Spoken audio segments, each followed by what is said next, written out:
बिस्मिल्लाहिर्रहमानिर्रहीम। शुरू अल्लाह के नाम से जो बड़ा मेहरबान निहायत रहम वाला है। अस्सलाम वालेकुम गाइस। तो स्टोरी में हम डिस्कस करेंगे evolution of systems development methodology, इसके अलावा evolution of software engineering, information engineering, object oriented methods के बारे में हम जो तो बेसिकली ये हमारे पास चैप्टर नंबर 5 है। तो इसमें हम एवोल्यूशन का मतलब हिस्ट्री, मतलब कि हम हिस्ट्री देखने वाले हैं। सिस्टम डेवलपमेंट मेथडोलॉजी मतलब जब सिस्टम जो है कब डेवलप किया गया, किसका मकसद क्या था, इनमें कौन कौन से मेथड है, कैसे कैसे यूज़ किए गए हैं, उनके बारे में हम जो है देखने वाले हैं। इसका हमें ज़रूरत क्यों पड़ी, देखें पहले जो है सारा काम मैनुअली होता है। जब हिस्ट्री में बहुत पीछे चले जाएँ तो पहले लोग जो रजिस्टर वगैरह पर ऊपर जो है वो सारा कुछ काम जो है जितना बहुत बड़ी ऑर्गेनाइजेशन का वर्क होता है जो भी होता था उस रजिस्टर वगैरह के ऊपर लिखते थे। फिर उसके अलावा फिर मैनुअल सिस्टम आ गया, यानी कि सॉफ्टवेयर वगैरह भी हमारे पास यानी कि ये सारा मैनुअली होता है। फिर हम चाहते थे कि ये सारा काम जो ऑटोमेटिक जो है वो किया जाए। इस तरह तो बहुत ज़्यादा टाइम जो है वेस्ट वगैरह होता था।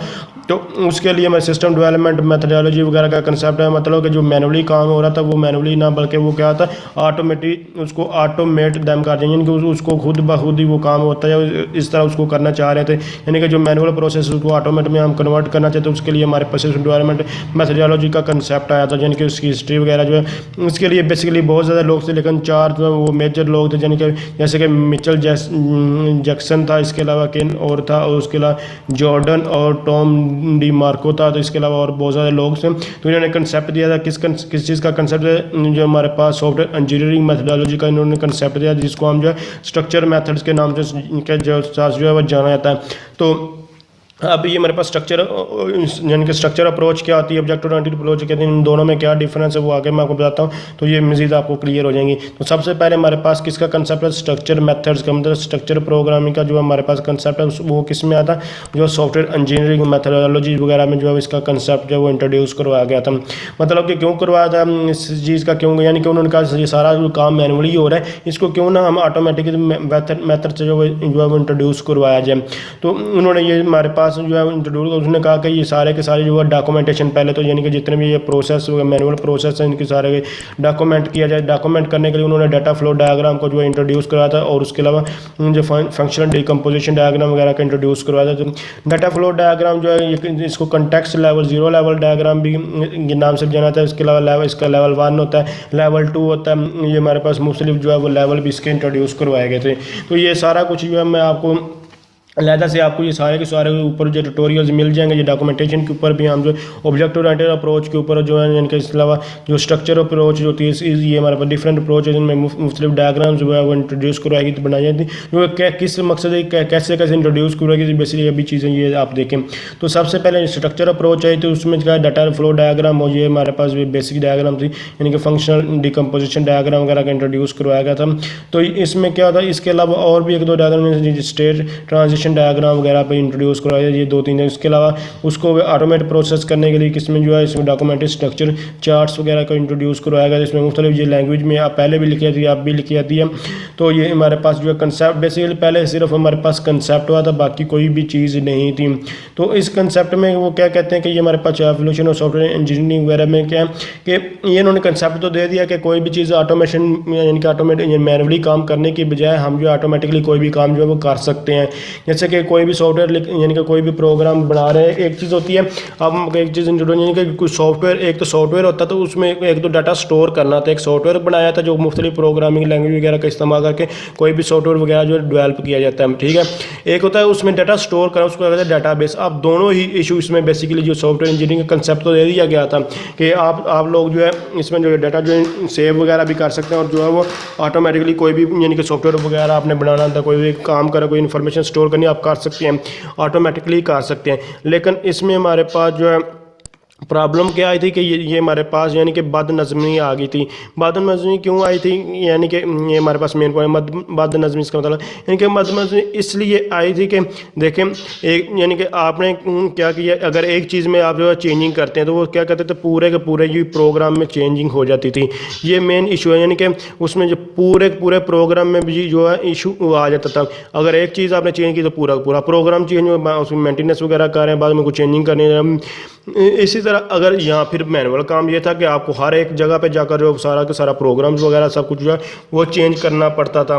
तो डाटा और उसके साथ साथ जब डाटा फ्लो डायग्राम का इंट्रोड्यूस कराया गया लेवल 1 में, तो उसमें यानी कि जो कंटेक्स्ट लेवल था लेवल 0 था, उसमें डाटाबेस का कंसेप्ट नहीं था, डाटा स्टोर का कंसेप्ट, लेकिन लेवल 1 और लेवल 2 भी इंट्रोड्यूस में डाटा स्टोर का भी कंसेप्ट जो आ गया। जब डाटा स्टोर का कंसेप्ट है तो उसमें बेसिकली जब डाटा स्टोर होता तो उसमें भी डाटा मेंटेनेंस जो है उसकी भी बदनज़मी आ गई थी। बदनज़मी क्या आई थी, ये कि डाटा स्टोर करने में प्रॉब्लम्स क्रिएट होने लगी थी। तो यानी कि डाटा जो है वो स्टोर ही ठीक तरह से उसमें रिडंडेंट डाटा जो है वो स्टोर होने लग गया, यानी कि डुप्लीकेट डाटा, अगर बहुत थोड़ा बहुत डाटा होता तो ठीक है, लेकिन बहुत ज़्यादा डाटा होता था तो वो भी डुप्लीकेट डाटा जो है वो स्टोर होने लगा। यहाँ फिर एक जगह से आप चेंजिंग कर लेते थे, डाटा पूरी डाटाबेस में चेंजिंग हो, आप एक जगह से चाहते थे चेंजिंग हो, पूरी डाटाबेस में चेंजिंग होनी स्टार्ट हो गई थी। तो ये तो सारी प्रॉब्लम्स क्रिएट हो गई थी। आप देखें सॉफ्टवेयर जब आप प्रोग्राम वगैरह जो लिख रहे हैं तब भी प्रॉब्लम क्रिएट, जब डाटा स्टोर कर रहे हैं तब भी प्रॉब्लम आ रही, लेकिन आपने ऑटोमेट तो कर लिया, ठीक है, कंसेप्ट तो आ गया कि डाटा जो है वो स्टोर हो सकता है ऑटोमेटिक मेथड से, इनके जो प्रोग्राम है उसको डुप्लीकेट वे से भी यूज़ किया जा सकता है, ठीक है, लेकिन ऑटोमेटिकली एक जगह से आप चेंज करें दूसरी जगह पे भी चेंज हो सकती है, लेकिन आप एक जगह चाह रहे हैं दूसरी चाह ही नहीं रहे तो वो भी चेंज हो जाता है। ये प्रॉब्लम थी। आप एक जगह से डाटा जो है वो स्टोर करना चाहते वो दूसरी जगह पर स्टोर, एक जगह डिलीट कर दूसरी जगह से डिलीट हो जाता, ये तो सारी प्रॉब्लम क्रिएट हो गई थी, लेकिन ऑटोमेटिकली तो कंसेप्ट तो आ गया था। तो ये हमारे पास एवोल्यूशन ऑफ सॉफ्टवेयर इंजीनियरिंग, आप इन दोनों प्रॉब्लम को सॉल्व, आप ये सारी थ्योरी वगैरह जिसको जो है रीड आउट करेंगे तो आपको ये सब कुछ क्लियर है। अब इस चीज़ को क्लियर करने के लिए हमारे पास जो कंसेप्ट आया था वो किसका, एवोल्यूशन ऑफ इंफॉर्मेशन इंजीनियरिंग में आया था। वो हमारे पास 19 से लेकर 1960 से लेकर 1970 तक वर्क किया था, लेकिन उसके बाद फ्रॉम द लेट 1960 मिलना है, लेट 1960 में किसका इंट्रोड्यूस, यानी कि हमारे पास रिलेशनल मॉडल का जो है वो कंसेप्ट आता है, रिलेशनल किससे निकला, मैथमेटिकल सेट थ्योरी से ये इसको इंट्रोड्यूस करवाया था। तो ये हमारे पास मतलब जिन्होंने इंट्रोड्यूस करा, यानी कि एडजर्ड कोड था, इसने जो वो इसका कंसेप्ट जो वगैरह जो वो गिवन किया था। तो अब ये क्या है, ये आजकल भी यही यूज़ हो रही है। आपने देखेंगे, आपने अभी आप पढ़ रहे हो ओरेकल यानी कि DBA डाटाबेस बिजनेस एडमिनिस्ट्रेटर पर मैं ट्यूटोरियल बना रहा हूँ, तो आप DBA वगैरह पढ़ रहे होंगे, उसमें क्या है, रिलेशनल डाटाबेस मैनेजमेंट सिस्टम का ही अभी आजकल भी यूज़ हो, ये पुराना भी यही था, ठीक है। ये 1970 वगैरह में ये आपको 96 यानी कि फ्राम लेट 1960 थ्रू और द अर्ली 1970 ये इसको इंट्रोड्यूस वगैरह करवाया गया था। तो इसमें बहुत ही यानी कि जो रिडंडेंट वगैरह होता था, इसका सोल्यूशन बहुत ही प्रॉपर वे से जो है वो निकल आया था, यानी कि डाटा रिडंडेंट जो कंसेप्ट था वो उसमें जो है वो ओवरकम कर दिया, यानी कि इसमें जो है नॉर्मलाइजेशन फॉर्म का जो है कंसेप्ट, नॉर्मलाइजेशन मतलब होता है कि first normal form, second normal, third normal form, ये हमारे पास मुख्तलिफ डाटाबेस में सिस्टम में भी मैं आपको ये SQL सर्वर 2014 वगैरह में डाटाबेस मैनेजमेंट सिस्टम में भी यह सारी चीज़ें आपको करवा चुका हूँ। तो इस मेथड के थ्रू क्या होगा, जो हमारे पास रिडंडेंट डाटा था, जो डुप्लीकेट डाटा वगैरह था, उसको रिड्यूस करवाएगा, कम किया गया, बहुत ज़्यादा काम किया। ये मैं रिसर्च मेथोडोलॉजी ये रेफरेंस होते हैं, ये भी आप चीज़ों में पढ़ा चुका हूँ।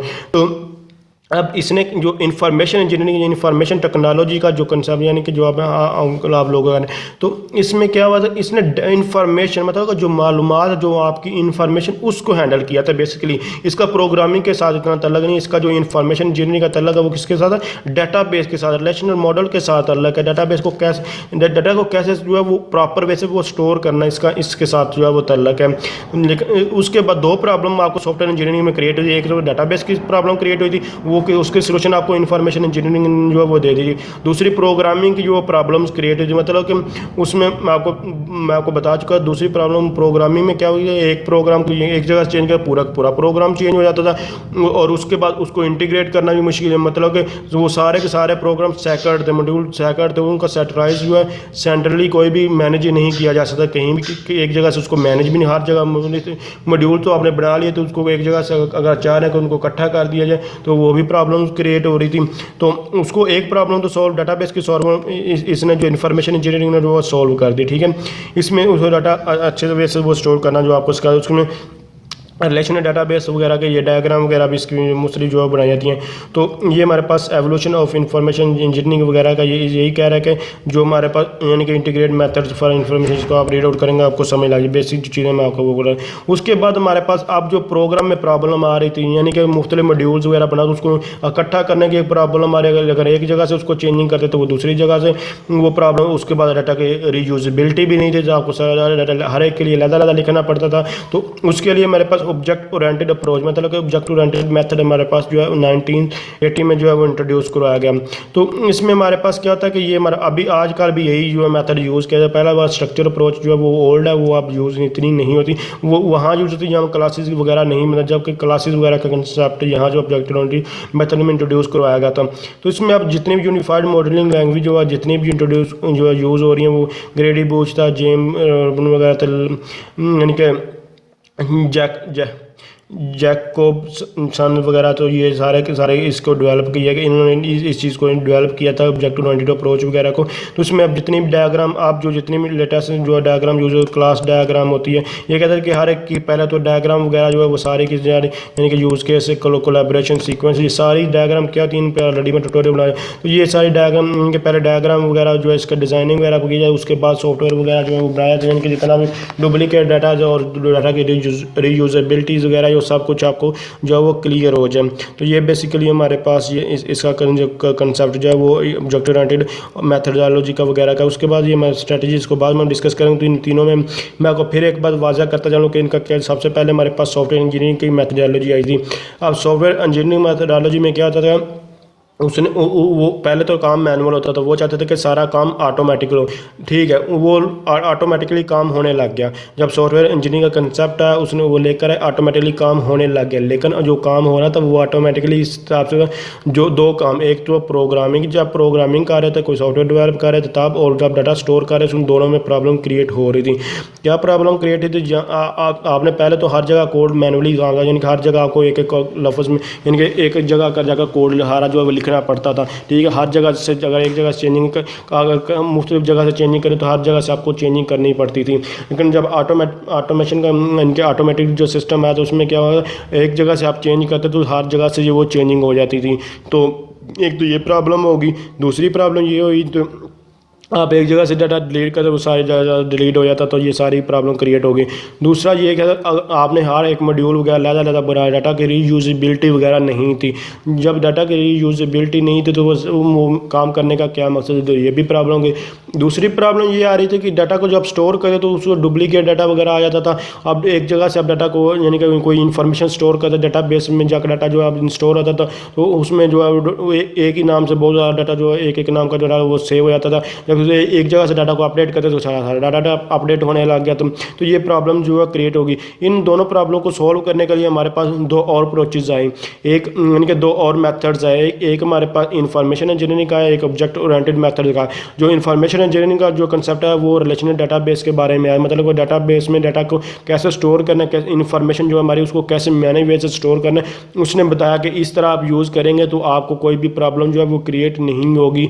और हर एक अगर एक जहाँ से आप चेंजिंग सारे डाटा में चेंज करना चाहें तो आप इजीली चेंज कर सकते हैं। अगर एक जगह से चेंजिंग करना चाहें तो आप एक जगह से चेंजिंग कर सकते हैं, स्टोर करके जो मर्जी कर सकते हैं। डाटा बहुत ही एफिशिएंट वे से जो है वो स्टोर होने लग गया।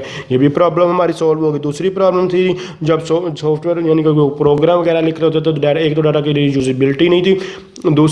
दूसरा हमारे पास क्या काम नहीं था कि अगर एक जगह से हम चेंज करना चाहें तो वो सारे के सारे प्रोग्राम में चेंजिंग। यहाँ फिर ऐसा भी हो चुका था कि यहाँ फिर हम सारे से सारे प्रोग्राम में चेंजिंग नहीं करें, एक जगह से चेंजिंग करना चाहिए, यानी सेंट्रली चेंज करना चाहिए, वो भी काम नहीं हो रहा था। तो ये सारा जो प्रॉब्लम क्रिएट वो प्रॉब्लम किसने जो है वो सॉल्व की, ऑब्जेक्ट ओरिएंटेड मेथड ने जो प्रॉब्लम सॉल्व की। मतलब कि इसमें क्लासेस वगैरह का यानी इनहेरिटेंस वगैरह का कंसेप्ट ले गए, उसके अलावा एनकैप्सुलेशन का, डाटा हाइडिंग का जो सिक्योरिटी भी वगैरह जिसने प्रोवाइड सब कुछ जो है वो कर दी की। तो इसने क्या किया, ये आप एक सेंट्रली मैनेज भी कर सकते थे, एक जगह से कि डाटा को आप कॉल का वगैरह जो कर सकते थे, एक जगह से बैठ के यूज़ का सारा कुछ डाटा जो है मैनेज कर रहे थे। दूसरा क्या हुआ था, जहाँ से चाहे जो मर्जी आप जहाँ से चाहे चेंजिंग वगैरह भी अपनी मर्जी से कर सकते थे। अब ऑब्जेक्ट ओरिएंटेड प्रोग्रामिंग और स्ट्रक्चर ऑफ प्रोग्रामिंग, जो structure of programming old approach, इसमें क्लासेस जो है वो नहीं बनाई जाती थी। और ऑब्जेक्ट ओरिएंटेड प्रोग्रामिंग जो लेटेस्ट अप्रोच है इसमें हमारे पास क्लासेस वगैरह डाटा की यूजिबिलिटी वगैरह होती है। अब ऑब्जेक्ट ओरिएंटेड प्रोग्रामिंग के ऊपर भी मैं रेडी जो है वो ट्यूटोरियल बना चुका हूँ। स्ट्रक्चर ऑफ प्रोग्रामिंग के ऊपर भी जो है वो ऑलरेडी ट्यूटोरियल बना चुका हूँ। इनके ऊपर प्रैक्टिकली पूरे का पूरा प्रोजेक्ट की डॉक्यूमेंटेशन वगैरह कैसे बनाते हैं उसके ऊपर भी ट्यूटोरियल जो है मलादा से सीरीज जो है वो क्रिएट कर चुका हूँ। ये सारी चीज़ें इंशाल्लाह मुझे उम्मीद है कि आपको चीज़ आप क्लियर हो चुकी होंगी। ये हमारे पास इसके एवोल्यूशन वगैरह मतलब हिस्ट्री क्या है, कैसे कैसे चीज़ें जो हमारे पास इंट्रोड्यूस करवाएगी। तो अगर आप समझ ये वीडियो हेल्पफुल है, इसको लाइक शेयर और कमेंट ज़रूर कीजिएगा। इसके अलावा इसकी थ्योरी वगैरह जो है इसका कब और कौन किसने इंट्रोड्यूस, ये आपको जो रट्टा ही लगाना हुआ है, आप जो इसको बस एक बार रीड आउट करें तो आपको समझ लगे। तो अगर समझ रहे हैं ये वीडियो हेल्पफुल है, इसको लाइक शेयर और कमेंट्स ज़रूर किया। तो थैंक्स फॉर वॉचिंग। अल्लाह हाफ़िज़।